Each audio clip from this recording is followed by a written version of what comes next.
2024 में गॉडजिला पर 2 मूवीज आ चुकी है और दोनों ने भी दबा के पैसा कमाया। पहली है गॉडजिला -1 जो 2023 के एंड में आई थी, दिसंबर 2023 में, लेकिन जापानीज लैंग्वेज में विद इंग्लिश सबटाइटल्स। अब भी हाल ही में यानी कि जून 2024 में इस मूवी का ऑफिशियल इंग्लिश डब और ऑफिशियल हिंदी डब आ चुका है।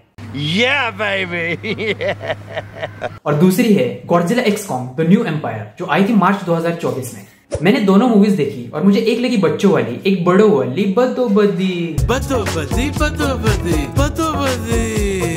दोनों मूवीज के बारे में बात करेंगे और देखेंगे कि कौन सी मूवी ज्यादा अच्छी है। और गॉडजिला -1 मूवी के बारे में आपको कुछ खास चीज बताने वाला हो या फिर आपको कुछ खास चीज दिखाने वाला हो, तो एंड तक बने रहिए, आपके लिए कुछ इंटरेस्टिंग है। सबसे पहले बात करते हैं हॉलीवुड की फिल्म Godzilla x Kong the New Empire के बारे में। मूवी की बेसिक स्टोरी आपको पता ही होगी कि गॉडजिला और कॉन्ग को एक नए प्रेडेटर का सामना करना पड़ता है जो कई सालों से धरती के डीप अंदर फंसा होता है, लेकिन अब वो धरती के ऊपर आ जाता है और वो कॉन्ग और गॉडजिला दोनों से कहता है कि यह धरती मेरा इलाका है, तुम लोग निकलो यहाँ से वरना तुम्हारी कुछ खैर नहीं। अब तीनों में से कौन धरती का एपेक्स प्रेडेटर बनेगा और उससे इंसानों पर क्या असर होता है, यह आपको मूवी देखने के बाद ही पता चलेगा। मूवी को 6.2 आउट ऑफ 10 की IMDb रेटिंग मिली है।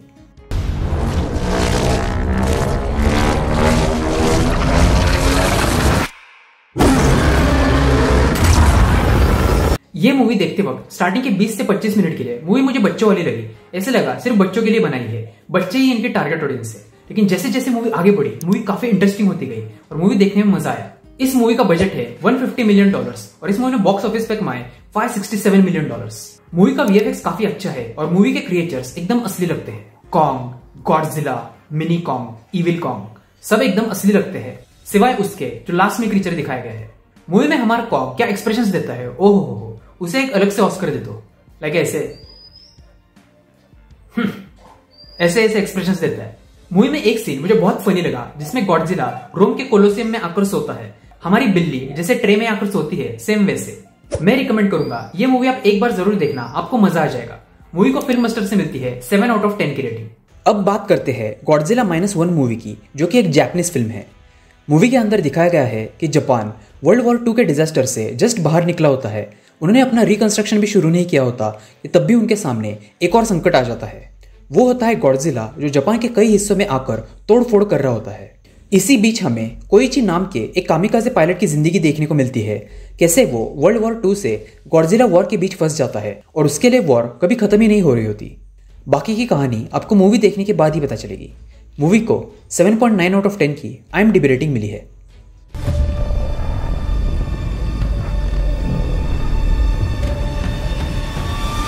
जिन्हें नहीं पता कामिकाज़े पायलट्स क्या होते हैं, वर्ल्ड वॉर 2 के समय जापान अपने एनिमी देशों पर प्लेन से हमला करते थे। प्लेन से डायरेक्ट बम नहीं गिराते थे, बल्कि प्लेन में ही ढेर सारे एक्सप्लोजिव्स रखे जाते थे और प्लेन के पायलट को कहा जाता था कि एक स्पेसिफिक जगह पे जाके प्लेन को टकराना है, जैसे 9/11 में हुआ था, सेम वैसे। उस तरह से एक स्पेसिफिक जगह पर ज्यादा नुकसान होता है। हमने हॉलिडे मूवी में और द फ्रीलांसर सीरीज में जिस टाइप के सुसाइड बॉम्बर्स देखे हैं, वैसे ये एक टाइप के सुसाइड बॉम्बर्स होते हैं, बस आसमान से एकदम से टपक जाते हैं। इस मूवी का बजट है $12 मिलियन और इस मूवी ने बॉक्स ऑफिस पे कमाए $115 मिलियन। पैसा ही पैसा होगा। 2024 के ऑस्कर्स में बेस्ट विजुअल इफेक्ट्स के लिए 5 मूवीज को नॉमिनेशंस मिले थे।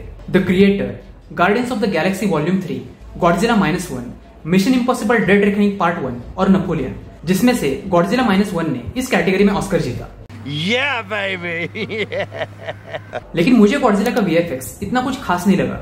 मूवी में समंदर में बोट के सीन्स वगैरह मस्त थे, लेकिन गॉडजिला एज सच मुझे इतना कुछ खास नहीं लगा। इस मूवी का गॉडजिला रोबोट की तरह लगता है, एकदम रोबोट की तरह चलता है, उसके चेहरे पे कुछ एक्सप्रेशंस भी नहीं होते और उसकी आंखें हमेशा खुली रहती है। वो आंखें ब्लिंक भी नहीं करता, उसकी आंखें हमेशा खुली की खुली रहती है। वही आप गॉडजिला एक्स कॉन्ग मूवी के गॉडजिला को देखोगे तो उसकी मूवमेंट एकदम नेचुरल लिविंग क्रीचर की तरह लगती है। चलते टाइम और भागते टाइम उसके हाथ और पैर एकदम ऐसे सिंक में हिलते हैं। उसके चेहरे के एक्सप्रेशंस दिखते हैं, वो मगरमच्छ की तरह आंखें ब्लिंक भी करता है। गॉडजिला एक्स कॉन्ग मूवी का गॉडजिला असली लगता है तो गॉडजिला -1 का गॉडजिला नकली रोबोट जैसा। शायद उनके पास मूवी का बजट कम था, इसलिए वो गॉडजिला में मूवमेंट नहीं डाल पाए। अब दोनों मूवीज का बजट और बॉक्स ऑफिस कलेक्शन देखोगे तो आपको थोड़ी आइडिया आ जाएगी। गॉडजिला -1 मूवी में रात के सीन्स में वो गॉडजिला कम और डायनासोर ज्यादा लगता है और ये चीज वो मूवी में एडमिट भी करते हैं कि डायनासोर जैसे दिखने वाला एक क्रीचर आया था करके। ऑल्सो गॉडजिला -1 मूवी का गॉडजिला पेट से लगता है, ऐसे लगता है वो प्रेग्नेंट है। मुझे तो गॉडजिला -1 मूवी का गॉडजिला एक पपी की तरह दिख रहा था, यानी कि एक कुत्ते के बच्चे जैसा। अगर किसी पपी को वक्त पे खाना नहीं दिया तो जैसे वो गुस्सा करेगा ना, वैसा गॉडजिला लग रहा था।